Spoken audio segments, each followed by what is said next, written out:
दिनकर धाकटे.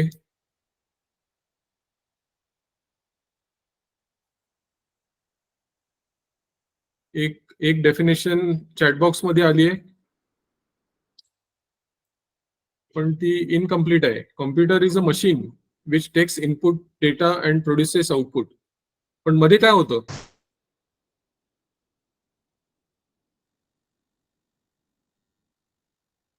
का काही होत नाही? बरोबर आहे, पण एक महत्वाचा पार्ट त्यात मिस होतोय.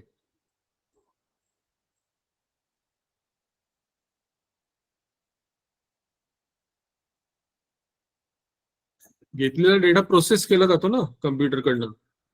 Computer is a electronic machine which accepts input, processes it and gives desired result. अशी व्याख्या आहे त्याची. इनपुट घेतो, प्रोसेस करतो आणि आपल्याला अपेक्षित असलेले रिझल्ट देतो. ही कम्प्युटरची व्याख्या आहे. चला पुढच्या प्रश्नाचं उत्तर सांगा. हार्डवेअर म्हणजे काय?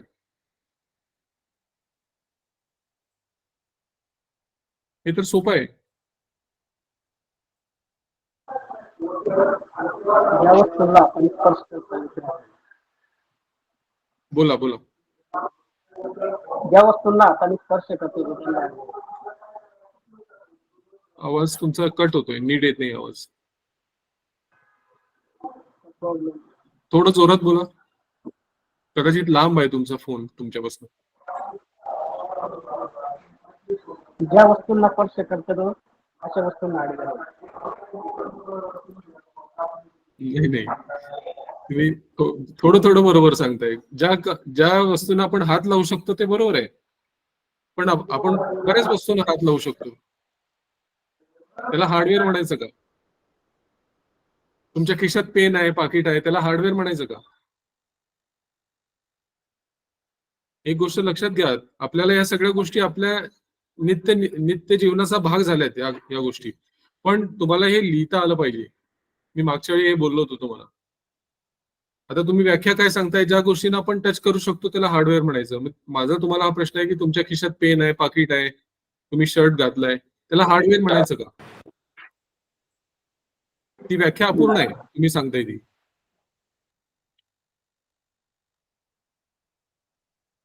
चला दुसऱ्यांनी सांगा कोणीतरी पटकन.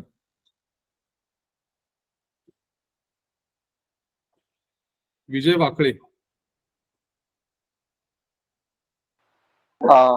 मशीनचा असा भाग की ज्याला आपण हाताने स्पर्श करू शकतो. बरोबर आहे, ही व्याख्या ठीक आहे.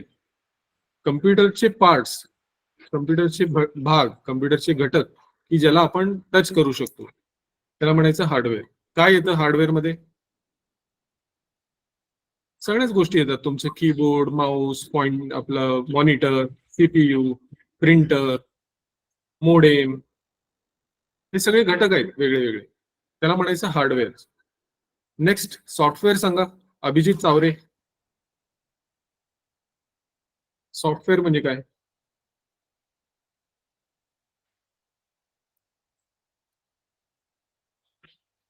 जरा फास्ट करा, उत्तर फास्ट द्या. नसेल तर नाही म्हणून सांगा, येत नाही म्हणून सांगा, काय बरं. नेक्स्ट कडे जाऊ आपण. पण तुम्ही नाही सांगितलं तर ते मार्क होणार एवढं लक्षात ठेवा.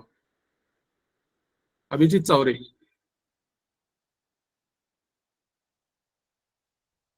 सॉफ्टवेअर म्हणजे प्रोग्राम.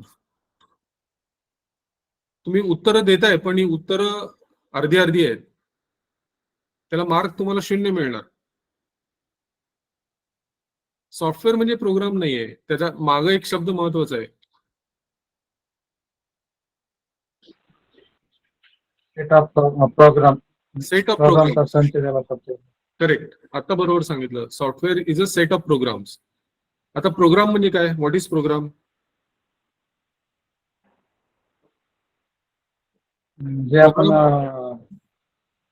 जे आपण सूचना देतो कॉम्प्युटरला. प्रोग्राम म्हणजे सेट ऑफ इन्स्ट्रक्शन्स. हे लिहून घ्या, माहिती नसेल तर पटापटा लिहून घेत जावा तुम्हाला जर वेळ मिळत असेल तर. नाहीतर माझा व्हिडिओ पण आहे, मला वाटतं तो अपलोड केला नसेल अजूनही मागचा. पण ह्या गोष्टी आपण सगळ्या बोललोय मागच्या वेळी की software is a set of programs, program is a set of instructions. ठीक आहे. नेक्स्ट, डेटा आणि इन्फॉर्मेशन मध्ये फरक काय आहे का आणि काय आहे? रणजित बुरुंगले.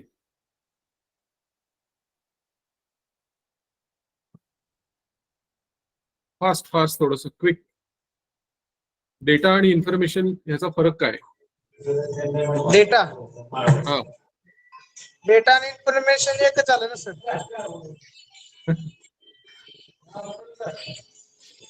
मग मागच्या वेळी सांगून मी काय उपयोग त्याचा? सगळा सेशन पाण्यात गेला ना. काय बरं? डेटा आणि इन्फॉर्मेशन तर मध्ये मी फरक आहे, आपण मागच्या वेळी बोललो ना.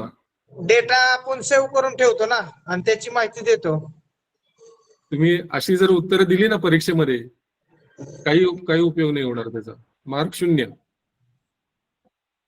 डेटा म्हणजे sir collection of figure, tax figure आपल्या व्हाउचर वरील त्याला डेटा Correct. म्हणतात. हा, हे बोललो का नाही आपण मागच्या वेळी? हे बोललो ना. तुमच्या विड्रॉल स्लिप वरती, डिपॉझिट स्लिप वरती ज्या गोष्टी लिहिलेल्या असतात, डेट, अमाऊंट, अकाउंट नंबर, याला म्हणायचं डेटा. हा हे बोललो ना आपण की नाही बोललो? लक्षात नसेल. Information is process of data. हा, इन्फॉर्मेशन म्हणजे प्रोसेस्ड डेटा. त्याचं उदाहरण पण मी तुम्हाला सांगितलं की दिवसभरात एखाद्या शाखेमध्ये आज 50,000 रुपयाच्या वरची ट्रान्झॅक्शन किती झाली, डिपॉझिट ट्रान्झॅक्शन. ब्रांच मॅनेजरला हवं असेल तर तुम्हाला तो डेटा प्रोसेस करावा लागेल, म्हणजे फिल्टर करावा लागेल. आणि झालेल्या 100 ट्रान्झॅक्शन मधनं छाननी करून वेगळी काढावी लागतील ट्रान्झॅक्शन, की कुठली ट्रान्झॅक्शन आहे ज्याच्यामध्ये 50,000च्या वर झाली ट्रान्झॅक्शन. आणि हे जे कराल तुम्ही, ते प्रोसेस केलं तुम्ही, डेटा तुम्ही प्रोसेस केला, आणि त्यानंतर होणारे जे आहे त्याचं आउटपुट जे आहे ती म्हणजे तुमची इन्फॉर्मेशन. तर डेटा आणि इन्फॉर्मेशन या दोन्हीमध्ये फरक आहे. आपण आपल्या सामान्य जीवनामध्ये आपण या गोष्टी इंटरचेंजेबली वापरतो, म्हणजे एक समानार्थी वापरतो. ज्याला जिथे डेटा म्हणायचं असेल तिथे इन्फॉर्मेशन म्हणतो, इन्फॉर्मेशनला डेटा म्हणतो. पण या दोन्हीमध्ये टेक्निकली फरक आहे. आलं का आता तरी लक्षात? हा आता पुढचा प्रश्न आहे, कम्प्युटरचे प्रकार सांगा. आता लेडीज सांगा, कुणीतरी लेडीज पैकी सांगा.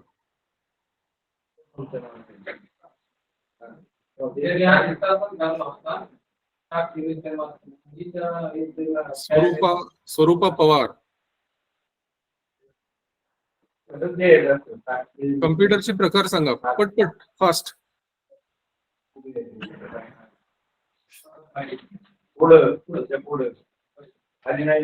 वर्षा जेधे.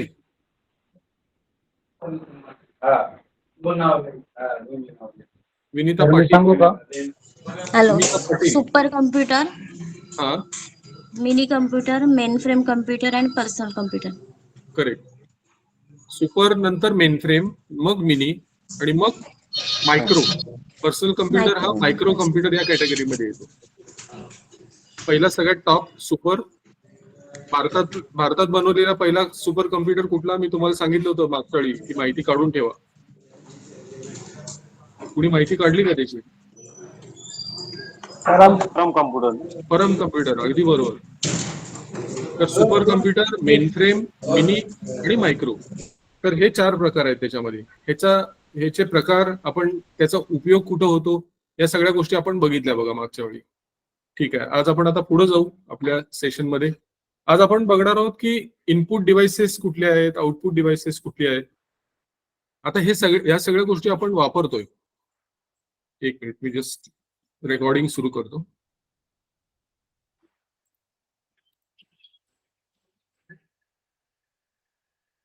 ओके, रेकॉर्डिंग सुरू आहे मला वाटतं. ठीक आहे. तर आजच्या सेशनमध्ये आपण इनपुट डिव्हाइसेस आणि आउटपुट डिव्हाइसेस ह्याची ओळख आपण आज करून घेणार आहोत. या गोष्टी आपण तर रोज वापरतोय, पण त्याचे टेक्निकल ऍस्पेक्ट जे आहेत, त्याच्या टेक्निकल गोष्टी आहेत, या आपल्याला आज माहिती करून घ्यायच्या. तर सगळ्यात बेसिक इनपुट डिव्हाइस आपलं कुठलं? तर कीबोर्ड. कीबोर्ड आहे, माऊस आहे, स्कॅनर आहे, असे अनेक डिव्हाइसेस आपण रोज वापरतो कम्प्युटर हाताळत असताना. तर आपण त्याची ओळख आज करून घेणार आहोत. कीबोर्ड जो असतो, स्टँडर्ड कीबोर्ड जो असतो, तो 100 कीजचा असतो. आजकाल आपल्याला अनेक कीबोर्ड मिळतात की ज्याच्यामध्ये 103 keys, 105 keys, 111 keys, number of keys जास्त असू शकतात. पण स्टँडर्ड कम्प्युटरचा जो कीबोर्ड असतो तो 100 कीजचा असतो. आणि ह्याला क्वर्टी म्हणतात. क्वर्टी कीबोर्ड म्हणजे तो जो कीजचा सिक्वेन्स आहे तुमच्यापैकी जे टायपिंग शिकले असतील त्यांना माहिती आहे आपल्याला टायपिंगचा पहिला धडा जो असतो आपल्याला तो असाच असतो की QWERTY आणि POIUY हे अशा पद्धतीने आपल्याला टायपिंग करायला शिकवलं जातं, म्हणून त्याला म्हणतात क्वर्टी लेआउट. तर आपला जो कीबोर्ड आहे हा क्वर्टी लेआउट कीबोर्ड ह्याला म्हणतो आपण. तर ह्याचं स्ट्रक्चर जे आहे हे एक्झॅक्ट जो टाईपरायटर असतो त्या टाईपरायटर सारखं याचं स्ट्रक्चर असतं, म्हणून याला म्हणतात क्वर्टी कीबोर्ड. तर हा कीबोर्ड जर आपण काळजीपूर्वक बघितला तर त्याला 5 वेगवेगळ्या विभागामध्ये आपल्याला त्याला डिवाइड करता येईल.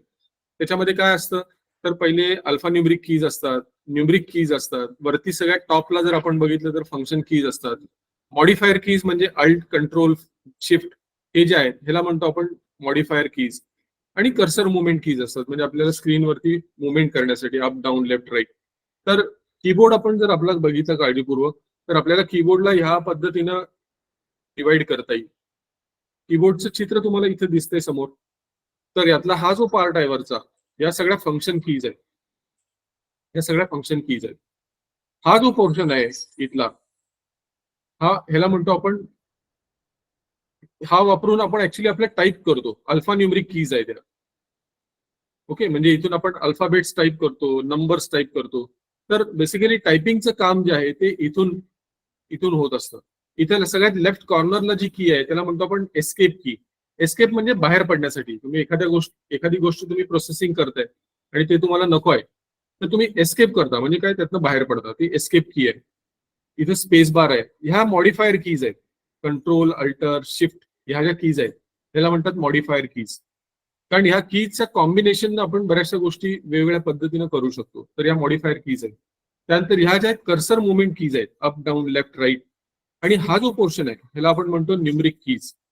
ह्याचा उपयोग नॉर्मली आपल्याला डेटा एंट्री करण्यासाठी होतो. तुम्ही डेटा एंट्री जर ह्या कीज वापरून करायला गेला तर तुम्ही स्वतः अनुभव घ्या ह्याचा, तर तुमची डेटा एंट्री खूप स्लो होईल.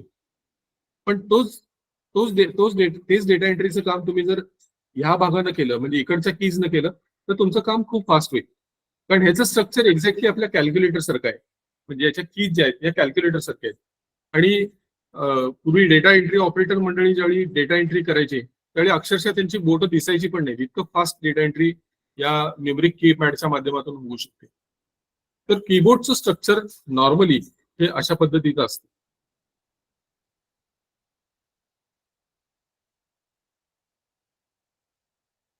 हा आणखीन एक जो प्रकार आहे की कीबोर्ड वापरल्यामुळे आपल्याला काही हेल्थ वरती इफेक्ट्स आपल्या होऊ शकतात.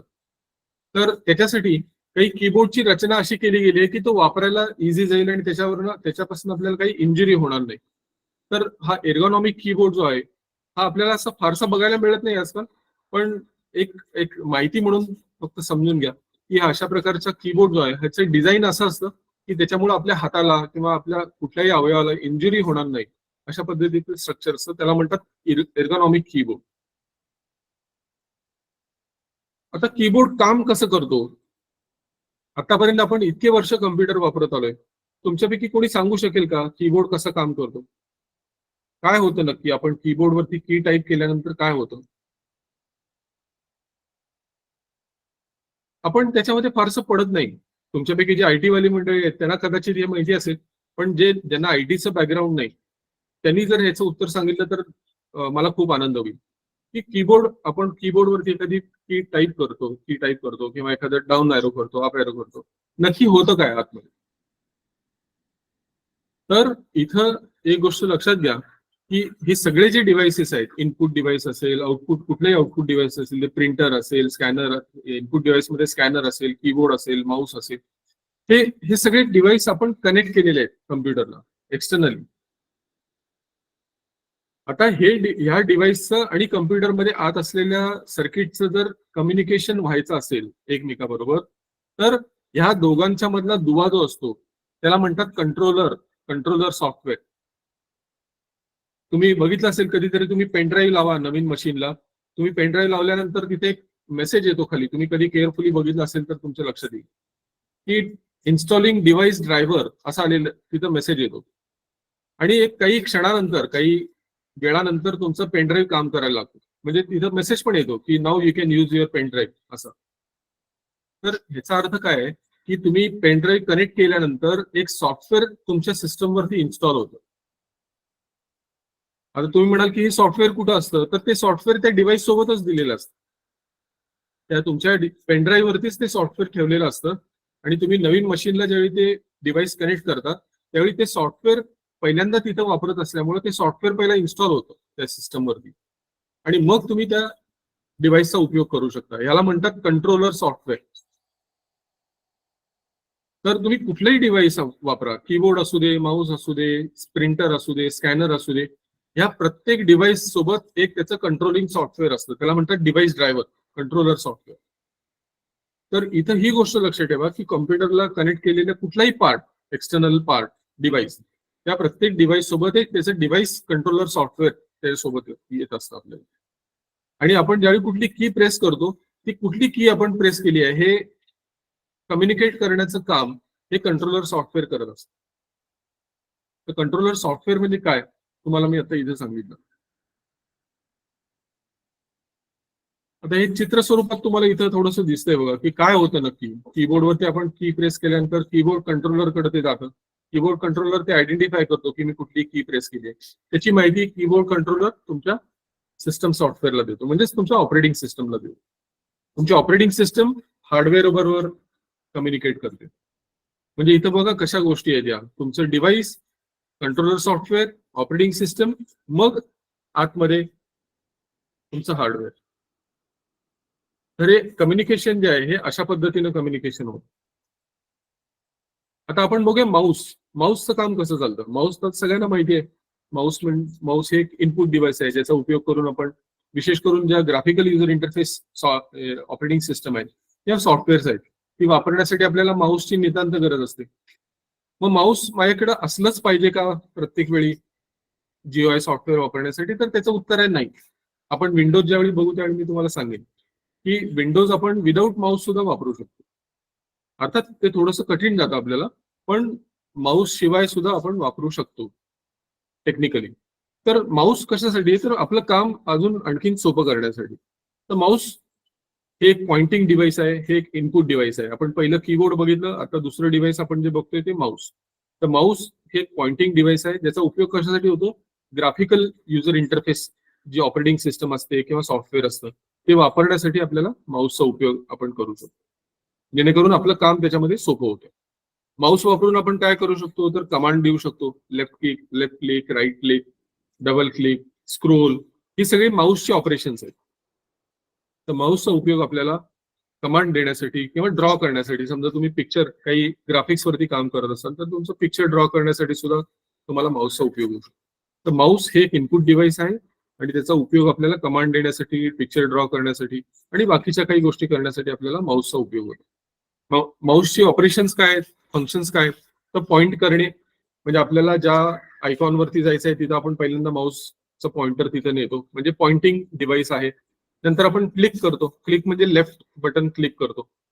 हे सुद्धा तुम्ही सेट करू शकता. एखादा समजा लेफ्ट हँड कोणीतरी व्यक्ती असेल तर त्याला बरोबर त्याचं उलट होणार, त्याला राईटच्या बाजूचं जे बटन आहे ते त्याच्यासाठी लेफ्ट होईल.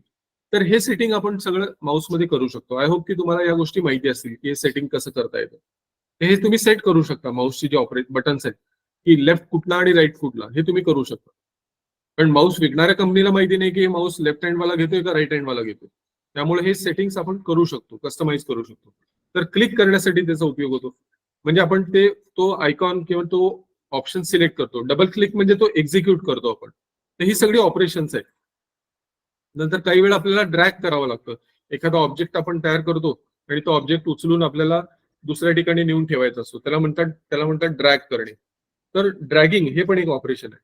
आणि सगळ्यात महत्वाचं शेवटचं म्हणजे राईट क्लिक. राईट क्लिक केल्यानंतर काय होतं, तो जो ऑब्जेक्ट असतो, आपण जो ड्रॅग केलेला ऑब्जेक्ट आहे तो त्या ऑब्जेक्टच्या प्रॉपर्टीज आपण त्याच्यामध्ये बघू शकतो. तर माऊस जर आपण म्हटलं तर माऊसची ही सगळी ऑपरेशन्स आहेत. आता माऊसमध्ये वेगवेगळे प्रकार आहेत. आता यातले कुठले प्रकार तुम्ही तुमच्या बघण्यामध्ये आलेत मला माहिती नाही, पण इथं आपण चित्र स्वरूपात बघूया की माऊस आता तुमच्याकडे कदाचित जो असेल तो अशा पद्धतीचा माऊस असेल की ज्याला लेझर खाली लाईट आहे, म्हणजे लाईट आहे. तर हा लेटेस्ट प्रकार आहे माऊस मधला, वायरलेस, आणि तो लेझर टेक्नॉलॉजीवरती काम करत असतो.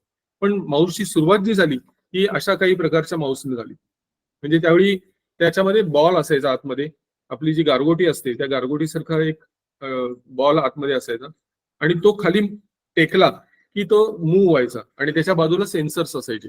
त्यामुळे ते सेन्स व्हायचं की तुम्ही कुठल्या बाजून कुठल्या दिशेने तुम्ही पॉइंट करताय. तर तो त्याला म्हणायचं ट्रॅक बॉल. तर हे ट्रॅक बॉल प्रकारातले माऊस सुरुवातीला आपल्याला बघायला मिळायचे. त्याचं फंक्शन असं व्हायचं की तो बॉल आतमध्ये रोटेट व्हायचा आणि तुम्ही ज्या दिशेनं तो हे फिरवाल, माऊस फिरवाल, त्या पद्धतीनं तुमचा पॉइंटरची मुवमेंट व्हायची. हा खूप पूर्वी म्हणजे सुरुवातीला ज्यावेळी माऊस इंट्रोड्यूस झाला त्यावेळी हा प्रकार अस्तित्वात होता. आज फार तशा प्रकारचे माऊस आपल्याला फार बघायला मिळत नाही. आता जो आपल्याकडे माऊस असतो तो हा अशा पद्धतीचा माऊस असतो. तर ट्रॅक बॉल म्हणतो आपण त्याला. पुढचा त्याचा प्रकार जो आहे तो ट्रॅक पॅड. म्हणजे आता तुम्ही जर लॅपटॉप वापरत असाल तर तुमच्या लॅपटॉपला एक भाग असतो, तो त्याला आपण म्हणतो ट्रॅक पॅड. म्हणजे तो ट्रॅक पॅड वापरून ही अशी मुवमेंट आता तुम्हाला जशी स्क्रीनवरती दिसते त्या ट्रॅक पॅडच्या मदतीनं आपण अशी मुवमेंट करू शकतो.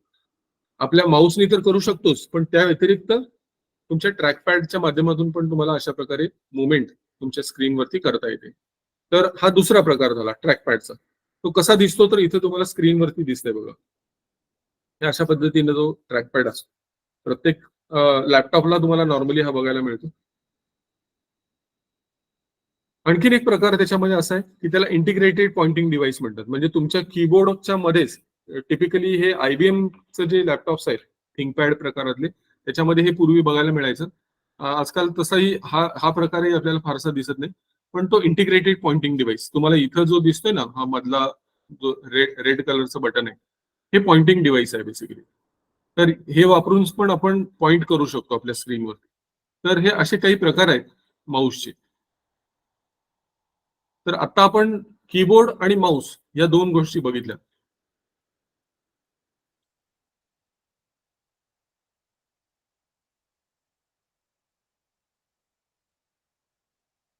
आता ह्या इनपुटला अल्टरनेटिव्ह काय आहेत, अजून काय इनपुट डिव्हाइसेस आहेत, तर इथं तुम्हाला ते बाकीचे इनपुट डिव्हाइस दिसतील. स्क्रीन दिसतोय नवीन माझा?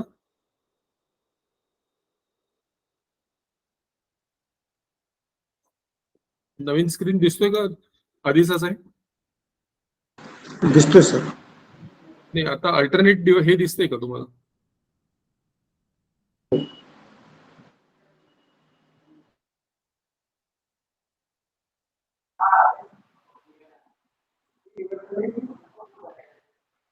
ते नाही दिसत नाही.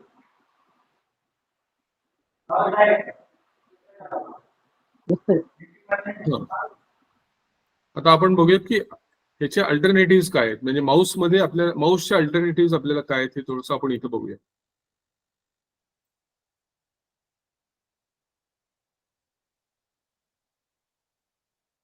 त्याच्यामध्ये काही हँडहेल्ड डिव्हाइसेस येतात, काही ऑप्टिकल डिव्हाइसेस येतात, ऑडिओ व्हिज्युअल इनपुट डिव्हाइसेस पण आहेत. ते पण बघूयात की काय काय ऑप्शन्स त्याच्यामध्ये आहेत. हे सुद्धा आपण वापरले आहेत बघा. तुमच्यापैकी काही जणांच्याकडे मोबाईल हँडसेट असतील की ज्याच्यामध्ये स्टायलस पेन दिलेला आहे. विशेष करून सॅमसंग किंवा अशा काही डिव्हाइसेस मध्ये तुम्हाला हे स्टायलस पेन त्याच्यामध्ये असतं. ऑफकोर्स ते थोडेसे हाय एंड जास्त प्राइस असलेले असतात, पण त्याच्यामध्ये तुम्ही बघितलं असेल की काही लोकांच्याकडे हे असे स्टायलस पेन असलेले मोबाईल असतात. म्हणजे तुम्ही त्याच्यावरती हँड रिटन लिहू पण शकता काही गोष्टी आणि त्या पेनचा उपयोग करून तुम्ही बटन पण टच करू शकता. तर तसे पेन्स आहेत. टच स्क्रीन तर खूप कॉमन आहे आता. आपल्यापैकी प्रत्येकाकडे टच स्क्रीन वाले मोबाईल आहेत. तर हे पण एक प्रकारचे इनपुट डिव्हाइसेस आहे. आणि गेम कंट्रोलर्स आपण चित्र स्वरूपात बघूया इथं पुढच्या स्क्रीनवर. पेनचा जो डिव्हाइस हे असतो म्हणजे इनपुट पेन जे असतं ते एक इलेक्ट्रॉनिक पेन आहे बेसिकली. त्याचा आणि स्क्रीनचा संपर्क झाल्यानंतर सेन्स केलं जातं स्क्रीनकडनं की तुम्ही कुठं टच केलेलं आहे. म्हणजे बेसिकली टच स्क्रीनच आहे तो. तुम्ही तिथं आपल्या बोटाच्या ऐवजी पेन वापरताय. तर हे एक इनपुट डिव्हाइस आहे. पेनचा उपयोग करून आपण टच पण करू शकतो, सिलेक्ट पण करू शकतो किंवा त्या पेनचा उपयोग करून आपण लिहू पण शकतो. मी तुम्हाला तेच म्हणलं की हे हाय एंड डिव्हाइसेस मध्ये म्हणजे थोडेसे एक्सपेन्सिव्ह असतात अशा प्रकारचे फोन. तर त्याच्यामध्ये तुम्हाला हे अशा प्रकारचं स्टायलस पेन तुम्हाला त्याच्यामध्ये बघायला मिळेल. पूर्वी एक PDAs मिळायची, पर्सनल डिजिटल असिस्टंट म्हणून एक डिव्हाइस मिळायचं. म्हणजे डिजिटल डायरी आणि त्यानंतर PDA आले. आणि आता PDA आपल्याला फारसे बघायला मिळत नाहीत कारण आजकाल टॅबलेट खूप कॉमन झालाय. टॅब प्रकारचा PC जो आहे तर तुम्हाला हे या गोष्टी आता बघायला मिळत नाहीत, पण तुम्ही कदाचित जर बघितलं असेल इथे चित्र पण दिलेलं आहे पुढं, इथं आपण बघूया कसं दिसतं ते. तर हे पीडीए जे आहे, पर्सनल डिजिटल असिस्टंट असं म्हणतात त्याला, पीडीए. हे लक्षात ठेवा डेफिनेशन त्याची. पीडीए म्हणजे पर्सनल डिजिटल असिस्टंट. तर हे डिव्हाइस हे अशा प्रकारे डिव्हाइस आपल्याला दिसायचं. तर हे डिव्हाइस आहे आणि ह्याला म्हणतो आपण पीडीए. तर ह्याच्यामध्ये तुम्हाला इथे पेन दिसतंय बघा. हे पेन वापरून आपण हे डिव्हाइस वापरू शकायचं आणि याच्यावरती आपल्याला लिहायलाही यायचं, टाईपही करायला यायचं. तर त्या पेनचा उपयोग मल्टीपर्पज आपल्याला होऊ शकतो. टचसाठी पण होऊ शकतो, सिलेक्शनसाठी पण होतो आणि आपण काही हँड रिटन नोट्स पण आपण त्याच्यामध्ये तयार करू शकतो. त्यानंतर टचस्क्रीन तर आजकाल खूप कॉमन आहे. आपल्या प्रत्येकाकडे असलेला मोबाईल हा टचस्क्रीन टेक्नॉलॉजीवरती काम करतो. तुम्ही सगळेजण बँकेत काम करताय, त्यामुळे तुमच्याकडची जी एटीएम मशीन्स आहेत, त्या एटीएम मशीन मध्ये सुद्धा तुम्ही टचस्क्रीन चा उपयोग तिथे झालेला बघितला असाल. तर टचस्क्रीन म्हणजे काय की मी माझ्या स्क्रीनला जिथे टच करेन तो ऑप्शन माझा सिलेक्ट होणार. तर हे पण एक प्रकारचं इनपुट डिव्हाइस आहे. हा स्पेशल प्रकारचा एक स्क्रीन आहे, टच स्क्रीन. आपण जिथे टच करतो स्क्रीनला त्या बेसिसवरती कम्प्युटरला समजतं की मी कुठला ऑप्शन त्यातला चूज केलाय किंवा मी कुठल्या स्क्रीनच्या कुठल्या पोर्शन वरती क्लिक केलंय, हे जाणण्याची क्षमता त्याच्यामध्ये असते, या टेक्नॉलॉजीमध्ये असते. तर हे टच स्क्रीन टेक्नॉलॉजी. आणि हे तुम्हाला तुमच्या मोबाईलमध्ये तुम्ही बघितलंय आणि एटीएम मध्ये आता जसं म्हणलं तसं एटीएम मध्ये पण तुम्हाला बघायला मिळतं. तिथे एटीएमचं चित्र दिलंय. असं तुमच्या बँकेचं पण एटीएम असा असेल कदाचित की जिथे टच इंटरफेस आहे. गेम कंट्रोलर्स, आता हे पण एक प्रकारचं इनपुट डिव्हाइस आहे. स्पेशल प्रकारातलं हे इनपुट डिव्हाइस आपल्याला म्हणता येईल, कारण हे गेम कंट्रोलर म्हणून त्याचा उपयोग होतो.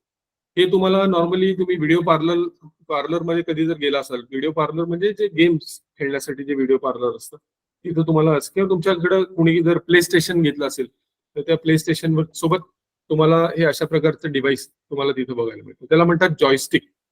जॉयस्टिक म्हणजे थोडक्यात आपल्या कारमध्ये जसं आपला गिअर असतो त्याच प्रकारचं असतं. गिअर आपल्याला ठराविक पद्धतीनेच मूव्ह होतो, 1 2 3 4 5 आणि रिव्हर्स. पण इकडं हा जॉयस्टिक जे असतं हे जॉयस्टिक 360 डिग्रीज मध्ये मूव्ह होऊ शकतो कुठल्याही दिशेला. तर हा त्यातला मुख्य फरक आहे.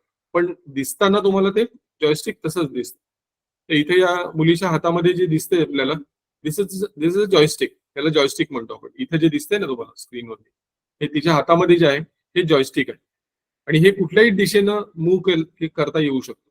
व्हिडिओ गेम खेळत असताना त्याच्यामध्ये या जॉयस्टिक सारख्या डिव्हाइसेसचा उपयोग आपल्याला त्याच्यामध्ये करता येतो.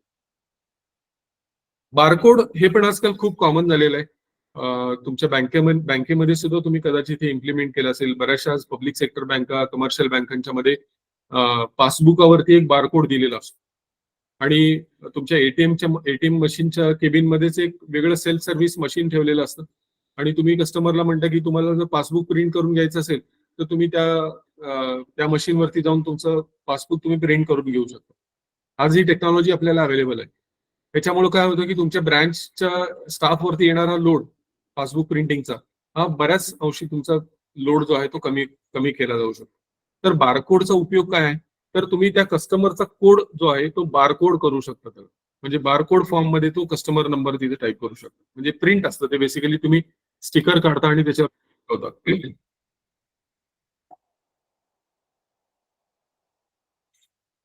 बारकोड काय करतात की तुम्ही बारकोड जर केअरफुली बघितला असेल तर त्याच्यावरती असे स्ट्रिप्स असतात, उभ्या स्ट्रिप्स असतात आणि त्याची थिकनेस जी असते ती वेगवेगळी असते बघा आणि त्याच्यामध्ये गॅप असतो.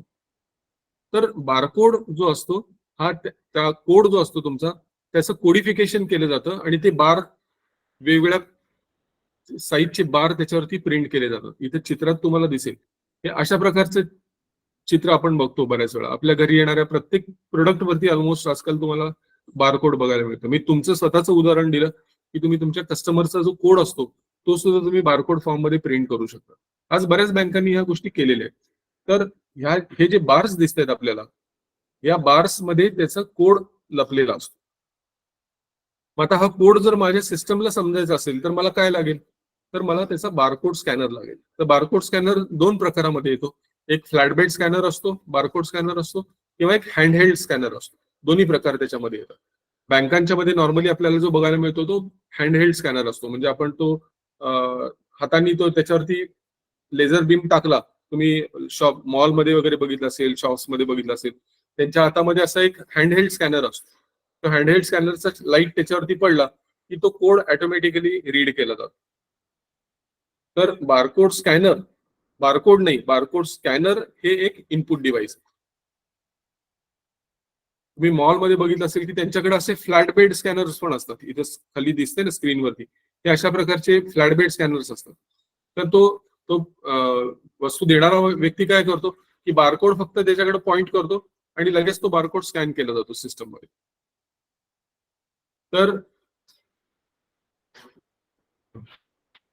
तर अशा पद्धतीने तो बारकोड काम करत असतो. त्याच्यामध्ये आता मी तुम्हाला म्हटलं तसं दोन्ही प्रकार येतात. एक फ्लॅट बेड स्कॅनर म्हणजे फ्लॅट असतो तो, त्याच्यावरती तो प्रोडक्ट धरला जातो एक प्रकार. दुसरा म्हणजे हँडहेल्ड, म्हणजे हँडहेल्ड हातात घ्यायचा आणि त्याच्यावरती बटन दाबलं की तो लेझर बीम त्या बारकोड वरती फ्लॅश होतो आणि कोड रीड केला जातो. या दोन्ही पद्धतीनं काम करतो हा बारकोड स्कॅनर. त्याच्यामध्ये आणखीन एक टेक्नॉलॉजी खूप महत्वाची आहे, त्याला म्हणतात OCR.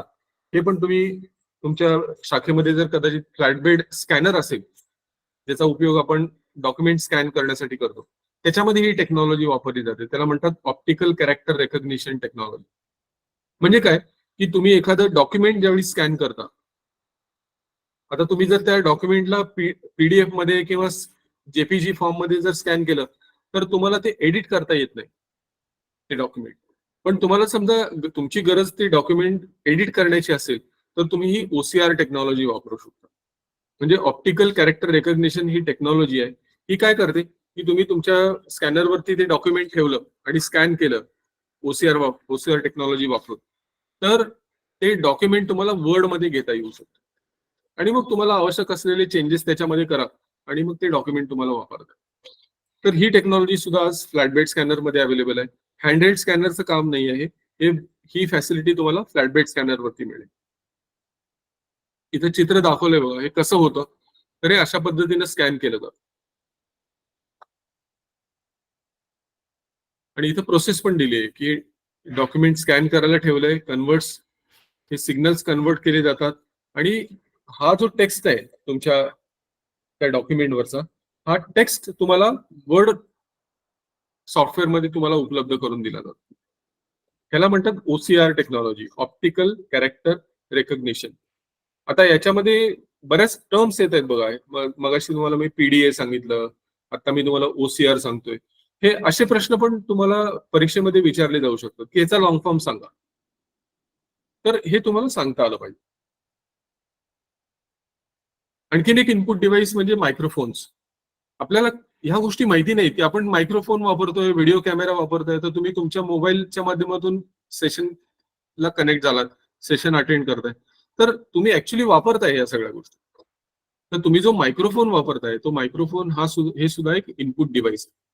मायक्रोफोन काय करतं की मी आता जे बोलतोय हे बोलणं कम्प्युटरमध्ये, म्हणजे कम्प्युटरला समजेल अशा भाषेमध्ये त्याचं ट्रान्सलेशन करून नेटवर्कच्या माध्यमातून तुमच्यापर्यंत पोहोचतंय या गुगल मीटच्या माध्यमातून.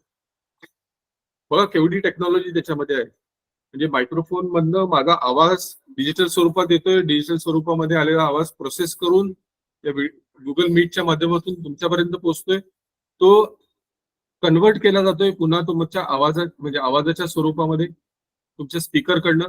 मायक्रोफोन माझा साऊंड कॅप्चर करतोय आणि तुमच्या स्पीकर मधनं तो माझा आवाज येतोय तुम्हाला. तसंच माझा व्हिडिओ पण तुम्हाला दिसतोय, माझ्या व्हिडिओ कॅमेऱ्यातनं तो टिपला जातोय आणि तो व्हिडिओ तुमच्यापर्यंत पोहोचतोय डिजिटल स्वरूपात. तर ह्या सगळ्या गोष्टी ज्या आहेत ह्या मायक्रोफोन आणि कॅमेरा ह्याच्यामुळे शक्य होत. तर हे सुद्धा एक इनपुट डिव्हाइस आहे. मायक्रोफोन हे सुद्धा एक इनपुट डिव्हाइस आहे. तुमचा कॅमेरा हे सुद्धा एक इनपुट डिव्हाइस आहे. आणि हे करण्यामागं महत्वाचा रोल जो असतो तो कॅमेरा आणि मायक्रोफोनचा तर आहेच, पण त्यासोबत तुमच्या सिस्टम मध्ये, तुमच्या डेस्कटॉप असेल किंवा लॅपटॉप असेल, त्याच्यामध्ये एक साऊंड कार्ड म्हणतात त्याला, जो तुमच्या मदरबोर्डचा भाग असू शकतो, अंगभूत भाग होऊ शकतो, किंवा वेगळं साऊंड कार्ड तुमच्या सिस्टम मध्ये असू शकतो. पण ते साऊंड कार्ड काय करतं की मी जे बोलतोय हे बोललेला म्हणजे अॅनालॉग सिग्नल जे आहेत हे डिजिटल स्वरूपामध्ये कन्वर्ट करून, प्रोसेस करून तुमच्यापर्यंत नेटवर्कच्या माध्यमातून पोहोचवून पुन्हा तिथं बायनरी इन्फॉर्मेशन, बायनरी डेटा जो जातोय त्याला पुन्हा अॅनालॉग मध्ये ट्रान्सफर करून मग तुम्हाला तो आवाज त्याच्यामधनं ऐकू येतोय. तर ही सगळी टेक्नॉलॉजी त्याच्या मागे काम करते आता. तर ही टेक्नॉलॉजी आपण रोज वापरतोय, पण हे कसं काम करते हे तुमच्या थोडंसं आता इथे लक्षात आलं असेल. इथे ते आता मी जे तुम्हाला सांगतोय ते चित्र स्वरूपात इथे दाखवले, की आता मी जे बोलतोय मायक्रोफोन वरती हे अशा पद्धतीचे सिग्नल्स असतात, अॅनालॉग सिग्नल्स म्हणतो आपण त्याला. असे असतात हे सिग्नल्स. त्याला कन्वर्ट केलं जातं डिजिटल स्वरूपामध्ये 100101 या फॉर्मॅटमध्ये, आणि त्याला प्रोसेसिंग करून मीटिंग हे सॉफ्टवेअर आहे पुन्हा एक, त्या मीटिंग सॉफ्टवेअरच्या माध्यमातून तुमच्यापर्यंत पोहोचण्याचं काम त्याच्यातनं त्या माध्यमातून केलेलं असतं. त्यानंतर पीसी व्हिडिओ कॅमेराज, आता मी तुम्हाला सांगितलं डिजिटल कॅमेरा जो असतो तो स्टील फोटो कॅप्चर करण्याचं काम करतो. तर हे सगळे इनपुट डिव्हाइसेस आहेत. तुमचा व्हिडिओ कॅमेरा, आजकाल या सगळ्या गोष्टी इंटिग्रेट झाल्यात. तुमच्या लॅपटॉपमध्ये असेल किंवा मोबाईलमध्ये असेल, या सगळ्या गोष्टी एकत्रित आहेत. म्हणजे मायक्रोफोन पण त्याच्यात आहे, कॅमेरा पण त्याच्यात आहे, व्हिडिओ कॅमेरा पण त्याच्यात आहे. सगळ्याच गोष्टी आजकाल एकत्र झालेत, पण हे इंडिपेंडंट इंडिव्हिज्युअली काम करत असतात आतमध्ये. हा कॅमेरा आहे, डिजिटल कॅमेरा आहे.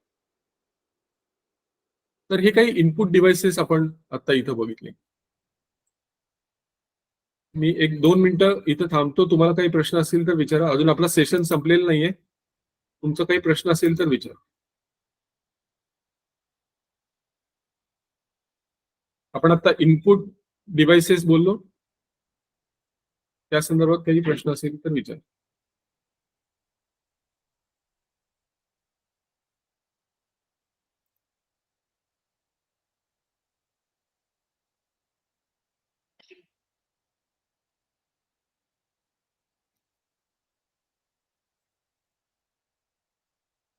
नसेल तर आपण नेक्स्ट पार्ट कडे जाऊया. Output devices. आता आपण इनपुटचा भाग बघितला, इनपुट अल्टरनेटिव्ह पण आपण बघितले. आता आपण आउटपुट डिव्हाइसेस काय असतात ते बघूया.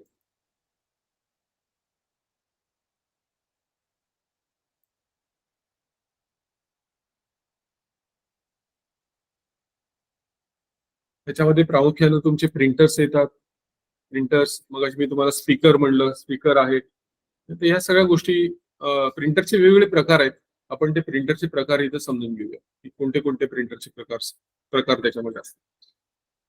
त्यालाच कॅटेगरायझेशन म्हणतो. त्याचं वर्गीकरण कसं केलं जातं, प्रिंटरचं वर्गीकरण कसं केलं जातं, आणि प्रिंटर कसे इव्हॅल्युएट करायचे, म्हणजे कुठला प्रिंटर चांगला किंवा प्रिंटर कुठला घ्यायचा हे ठरवायचं कसं, तर ते पण आपण इथं समजून घेण्याचा प्रयत्न करू. प्रिंटरच्या प्रामुख्याने 2 कॅटेगरी आहेत. एक कॅटेगरी म्हणजे इम्पॅक्ट प्रिंटर्स म्हणतात त्याला. इम्पॅक्ट म्हणजे परिणाम त्याचा होतो तो इम्पॅक्ट प्रिंटर्स, आणि नॉन इम्पॅक्ट प्रिंटर्स, असे 2 प्रकार त्याच्यामध्ये आहेत. इम्पॅक्ट प्रिंटर्स म्हणजे काय की डॉट मॅट्रिक्स प्रिंटर बेसिकली तुमच्या शाखेमध्ये आहे का नाही मला माहित नाही. आहे का डॉट मॅट्रिक्स प्रिंटर तुमच्या शाखेमध्ये? आहे. ओके, म्हणजे तुमच्याकडे असेल तर तुम्ही तो बघितलेला असेल. त्याला म्हणतात इम्पॅक्ट प्रिंटर्स. कारण तुम्ही डॉट मॅट्रिक्स प्रिंटर जर बघितलं असेल तर त्याच्यावरती पिन्स असतात, आणि त्या पिन्सच्या माध्यमातून ती इमेज तयार होते. आपण बघूया तिथं पुढच्या स्क्रीनवरती आहे त्याचे इमेजेस पण. तर तुम्ही जर तुमच्या शाखेमध्ये डॉट मॅट्रिक्स प्रिंटर असेल तर तुम्ही तो स्वतः बघितलेला आहे. तर त्याला म्हणतात इम्पॅक्ट प्रिंटर. आणि नॉन इम्पॅक्ट प्रिंटर जे असतात त्याच्यामध्ये तुमचे DeskJet printers, inkjet printers, laser printers, हे सगळे नॉन इम्पॅक्ट कॅटेगरीमध्ये येतात. कारण त्याच्यामध्ये असे काही पिन्स आणि हा प्रकार नसतो, ती टेक्नॉलॉजीच वेगळी आहे पूर्णपणे. तर इम्पॅक्ट आणि नॉन इम्पॅक्ट प्रिंटर्स. आता प्रिंटर हे इव्हॅल्युएट कसे करायचे, तर 4 गोष्टी याच्यामध्ये प्रामुख्याने आपण बघितल्या पाहिजेत, बघतो आपण नॉर्मली. सगळ्यात पहिलं म्हणजे इमेज क्वालिटी. जे प्रिंट होऊन आलेलं आउटपुट आहे आपलं, त्याची क्वालिटी कशी आहे. क्वालिटी कसं आपण कशाच्या आधारावरती मोजणार, त्याचा शार्पनेस, पिक्चरचा शार्पनेस. आता हे शार्पनेस ठीक आहे, पण कम्प्युटरच्या टर्मिनॉलॉजीमध्ये, टेक्निकल टर्मिनॉलॉजीमध्ये त्याला म्हणतात DPI, म्हणजे डॉट्स पर इंच. डॉट्स पर इंच म्हणजे जितके डॉट्स पर इंच जास्त तितकी इमेज तुमची शार्प येईल, क्लिअर इमेज येईल. जेवढे डॉट्स कमी तेवढे तुम्हाला त्याची ब्लर दिसेल इमेज.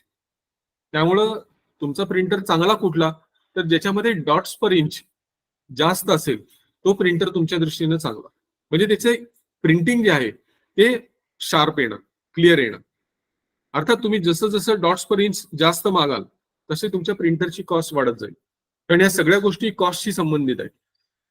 तर पहिली सगळ्यात प्रॉपर्टी त्याची किंवा पहिली क्वालिटी आपल्याला बघायची ती म्हणजे इमेज क्वालिटी, म्हणजे प्रिंट क्वालिटी थोडक्यात. तर ती मोजली जाते किंवा त्याचं माप जे आहे ते आहे DPI, म्हणजे तुमचं प्रिंटर किती DPI आहे असं विचार तुम्ही बघू शकता. किंवा तुम्ही आता जो प्रिंटर वापरताय त्याचं स्पेसिफिकेशन थोडंसं काढून बघा. आता हे जर तुम्ही काढून बघितलं तर तुम्हाला जरा जास्त लक्षात येते. त्यामुळे तुम्हाला एक एक्सरसाइज मी आता हा सांगतोय की तुम्ही जो कुठला प्रिंटर वापरत असाल तुमच्या शाखेमध्ये, तुमच्या ऑफिसमध्ये जो कुठला प्रिंटर आहे त्याचं स्पेसिफिकेशन काढा. हे तुमच्या प्रिंटरचं तुम्ही टेस्ट पेज जरी प्रिंट काढलं तरी त्याच्यावरती या सगळ्या गोष्टी येतात. म्हणजे तुमच्याकडे कुठला प्रिंटर आहे, त्याचं मॉडेल कुठला आहे, त्याचा प्रकार कुठला आहे, 12 पिनचा आहे, 24 पिनचा आहे, तो डेस्कजेट आहे का इंकजेट आहे का लेझर आहे, या सगळ्या गोष्टी तुमच्या त्या टेस्ट पेज वरती येतात स्पेसिफिकेशन मध्ये. तर स्पेसिफिकेशन जरा तुम्ही चेक करून मला पुढच्या सेशन मध्ये सांगायचं आहे की तुमच्या प्रिंटरची DPI किती आहे. नेक्स्ट आपण त्याचं नेक्स्ट क्वालिटी ऍस्पेक्ट आपण जो बघतो तो म्हणजे स्पीड. किती पेजेस प्रिंट करण्याची क्षमता किंवा किती कॅरेक्टर्स प्रिंट करण्याची क्षमता माझ्या प्रिंटरमध्ये आहे. नॉन इम्पॅक्ट प्रिंटर्स मध्ये पेजेस पर मिनिट अशा पद्धतीने मोजलं जातं, आणि आपल्या इम्पॅक्ट प्रिंटर्स मध्ये कॅरेक्टर्स पर सेकंड अशा पद्धतीने मोजलं जातं. त्याचं मेजरमेंट जे आहे, तर जितकं जास्त कॅरेक्टर पर सेकंड जितकं जास्त तितका प्रिंटर चांगला किंवा तितका प्रिंटर महाग. तसंच लेझर आणि डेस्कजेटच्या बाबतीत PPM, म्हणजे तो 3 पेजेस प्रिंट करतो का 4 करतो का 10 करतो, काय जे काय असेल ते. तर हे तुम्ही चेक करा तुमच्या प्रिंटरची कपॅसिटी काय. कॉस्ट, इनिशियल कॉस्ट जी असते ती तुम्ही मार्केटमध्ये चेक करू शकता. काही 5-7 हजारापासून 5 लाखापर्यंतचे प्रिंटर्स आपल्याला मार्केटमध्ये उपलब्ध आहेत. 5 लाख काय त्याच्यापेक्षाही जास्त हाय एंड क्वालिटीचे जे प्रिंटर्स असतात त्याची कॉस्ट त्याच्यापेक्षाही जास्त असू शकते. तुमची रिक्वायरमेंट काय आहे प्रिंटिंगची, ह्या बेसिसवरती तुम्हाला तो प्रिंटर त्याच्यामध्ये सिलेक्ट करायला लागतो. नॉर्मली घरगुती वापरासाठी किंवा तुमच्या ऑफिसमध्ये नॉर्मल ह्याच्यासाठी आपण डेस्कजेट, लेझरजेट प्रिंटर जे असतात ते आपल्यासाठी सफिशियंट आहेत. आणि काही टिपिकल ऍप्लिकेशनसाठी तुम्हाला डॉट मॅट्रिक्स प्रिंटर अजूनही लागतात, पण डॉट मॅट्रिक्स प्रिंटरचा उपयोग आहे खूप कमी झाला डेस्कजेट आणि इंकजेट प्रिंटरच्या इंट्रोडक्शन नंतर. आणि चौथा जो पार्ट आहे तो आहे कॉस्ट ऑफ ऑपरेशन. म्हणजे तुम्हाला एक नवीन कार्टेज टाकल्यानंतर किंवा एक नवीन रिबन टाकल्यानंतर किती पेजेस त्याच्यामध्ये प्रिंट होतात. आज प्रत्येक ऑर्गनायझेशन मध्ये कॉस्ट रिडक्शन खूप सिरियसली घेतलं जातं. तर तुमचा एखादा प्रिंटर आहे, ते प्रिंटरचे एक पेज प्रिंट करण्याचीच कॉस्ट 1-1.5 रुपये जर जाते तर तो प्रिंटर तुम्हाला परवडणार नाही. त्यामुळं त्याचा कॉस्ट किती आहे, त्या प्रिंटरमध्ये टोनर मला किती किमतीचा घालावा लागतो, तो टोनर घातल्यानंतर माझे किती पेजेस त्याच्यामधनं प्रिंट होतात, या सगळ्या गोष्टी तुम्हाला विचारात घ्याव्या लागतील. तर तुमची कॉस्ट त्याच्यामध्ये कंट्रोल होईल. तर 4 गोष्टी प्रामुख्यानं कुठलाही प्रिंटर इव्हॅल्युएट करताना म्हणजे सिलेक्ट करताना आपल्याला बघायच्या आहेत. त्या म्हणजे इमेज क्वालिटी, स्पीड, त्याची इनिशियल कॉस्ट, प्रिंटरची कॉस्ट. आज HP सारख्या कंपन्यांनी काय स्ट्रॅटेजी वापरली, त्यांचं प्रिंटर 7,000ला मिळतो, पण त्या प्रिंटरमध्ये असलेला टोनर, जर तुम्ही टोनर संपल्यानंतर नवीन टोनर घ्यायला गेला तर त्याची किंमत 5,000 असते. ही त्यांची ट्रिक आहे. म्हणजे त्यांचा बिझनेस जो आहे तो त्यांच्या रिकरिंग कन्झ्युमेबल पार्ट मधनं त्यांना तो बिझनेस मिळत असतो. मी तुम्हाला एक उदाहरण सांगतोय. बऱ्याचशा कंपन्या ही ट्रिक वापरतात की त्यांचा प्रोडक्टची कॉस्ट कमी असते पण कन्झ्युमेबल त्याचे जे असतात त्याची कॉस्ट जास्त असते. तर ह्या सगळ्या गोष्टी तुम्हाला तिथे बघायला लागतील. Image quality, speed, initial cost किती आणि कॉस्ट ऑफ ऑपरेशन किती आहे. तो प्रिंटर चालवण्यासाठी तुम्हाला किती खर्च येईल, म्हणजे एकदा टोनर बसल्यानंतर त्याच्यामध्ये किती पेजेस प्रिंट होतील. तर ह्या सगळ्या गोष्टी तुम्हाला विचारात घ्याव्या लागतील. आता आपण डॉट मॅट्रिक्स प्रिंटर कसं काम करतो हे इथं थोडंसं बघूया.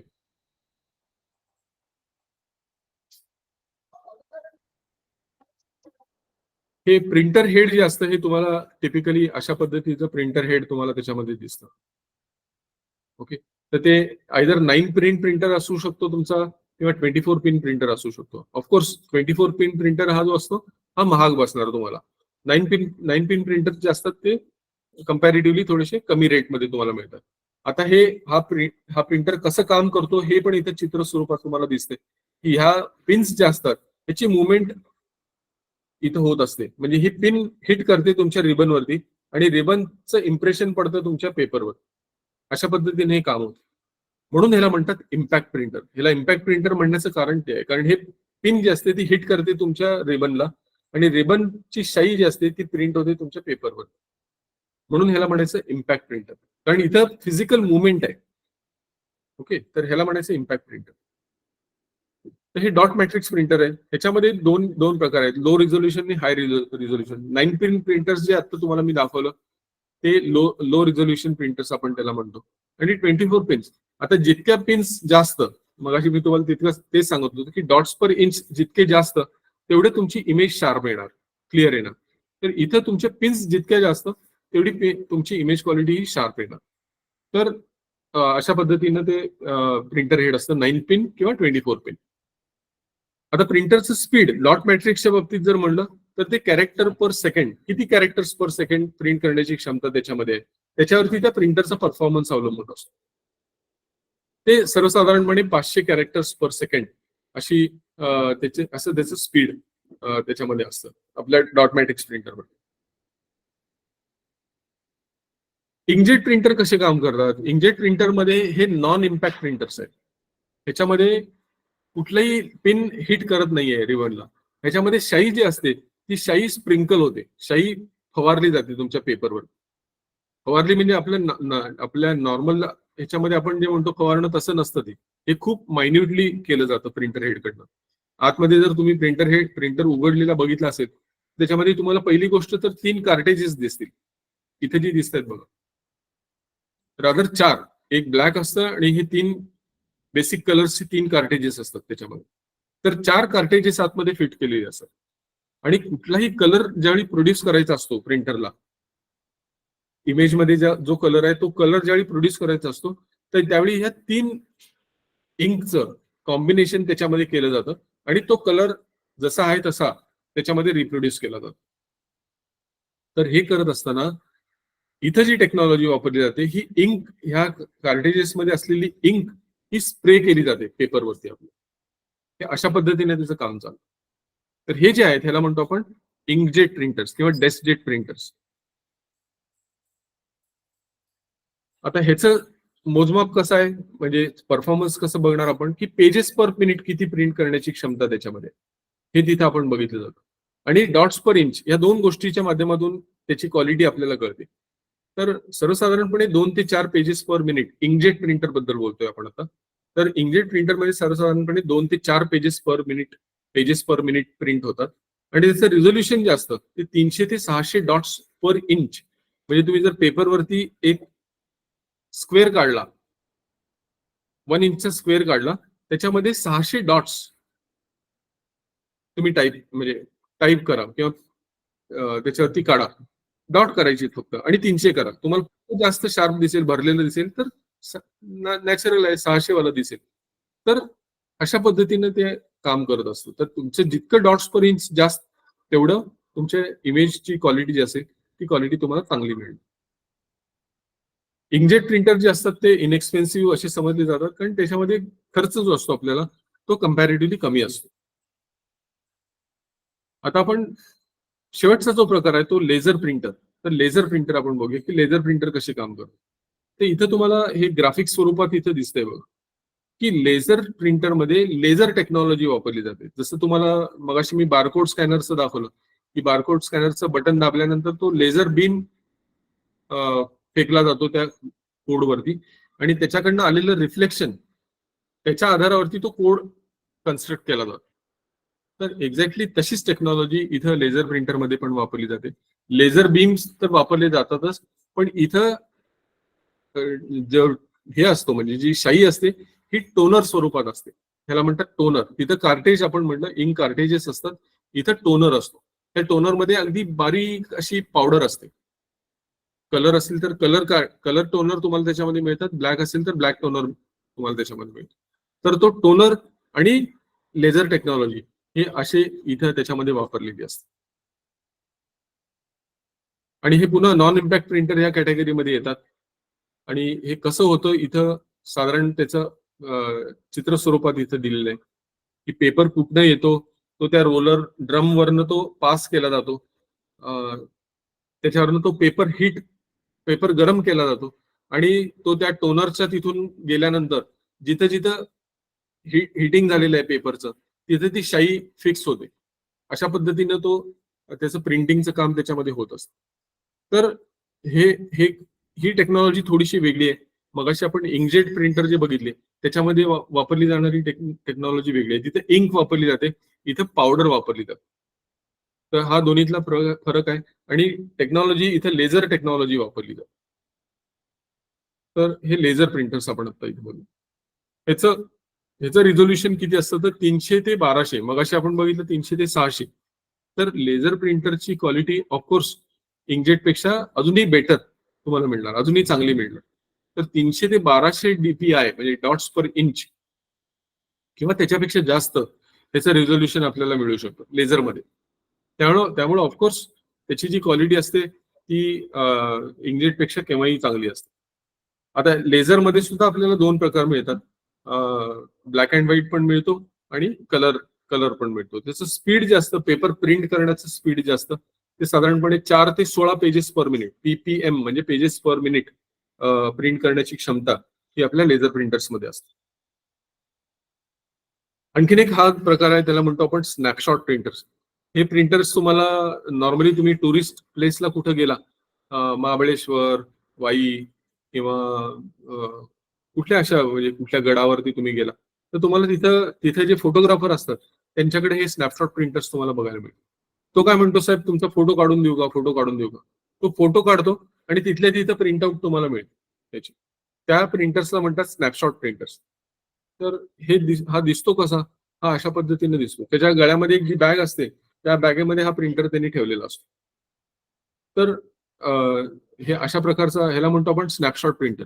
आजकाल असे कॅमेरे पण निघालेले की त्या कॅमेऱ्यामध्येच प्रिंटिंगची फॅसिलिटी दिलेली आहे. असे प्रिंटर पण तुम्ही त्या टुरिस्ट प्लेसला तुम्हाला बघायला मिळते की तो कॅमेरानं फोटो काढतो आणि फोटो काढल्या लगेच त्याच कॅमेऱ्याच्या मागणं तुम्हाला तुमचा फोटो त्याच्यामध्ये मिळू शकतो.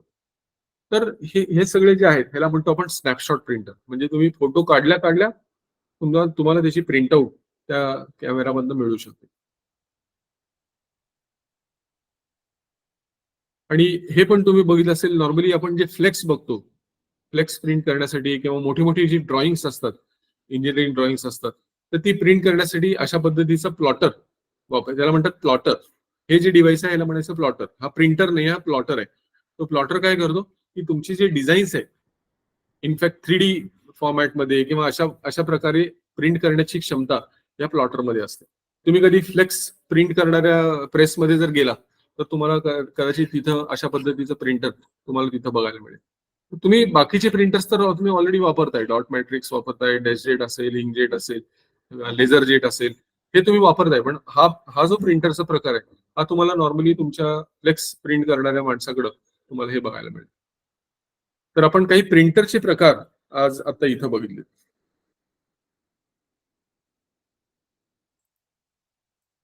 तर आज आपण प्रामुख्यानं इनपुट आणि आउटपुट ह्या 2 गोष्टी, इनपुट डिव्हाइसेस, इनपुटचे अल्टरनेटिव्ह आणि प्रिंटर्स, आउटपुट डिव्हाइसेस, या गोष्टी आपण इथं समजून घेण्याचा प्रयत्न केला.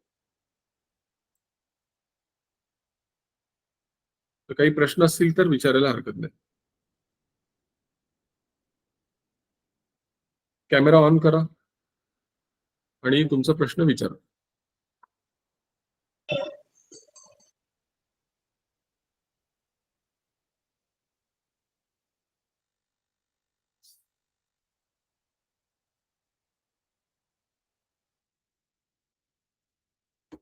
पुढच्या सेशनच्या सुरुवातीला आज जसं मी तुम्हाला काही प्रश्न विचारले तसेच मी पुढच्या वेळी पण विचारणार. त्यामुळे मी आज तुम्हाला जे सांगितलंय ते समजून घ्या, वाचा, काही लक्षात आलं नसेल तर विचारा आणि पुढच्या सेशनसाठी तयार व्हा.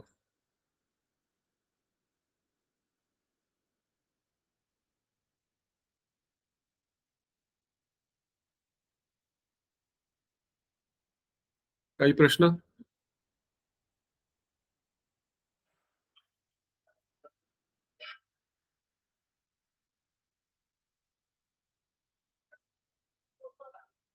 ठीक आहे, काही प्रश्न नसेल तर आपण थांबूया.